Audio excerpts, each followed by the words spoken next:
Hello everyone, সবাই কেমন আছেন? সবাইকে জানাই শুভ সন্ধ্যার শুভেচ্ছা। হঠাৎ সন্ধ্যায় দেখলাম ২ বার রান্না করে।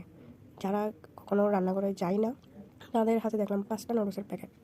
কেমনে কী করবে তোমরা? জিজ্ঞেস করাতে জানতে পারলাম পাকোড়া বানাবে। আমি মাথায় হাত দিয়ে বসে বললাম, ৫টা নুডলস দিয়ে পাকোড়া? কে খাবে এতগুলো? অথচ তোমরা ২ জন।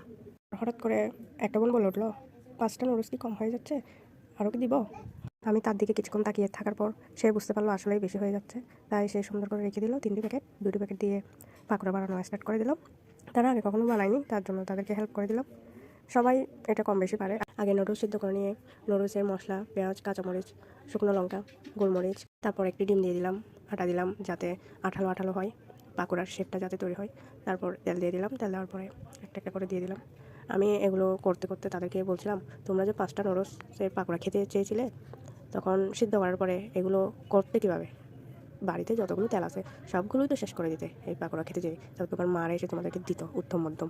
বোন বললো, 2টি নুডলস দিয়ে এতগুলো কেমনে হলো? যাই হোক, সব কিছু বানাতে বানাতে কারেন্টও চলে গেল। আমার পাকোড়া শেষ হলো, তারপর সবাই মিলে খেতে বসে গেলাম।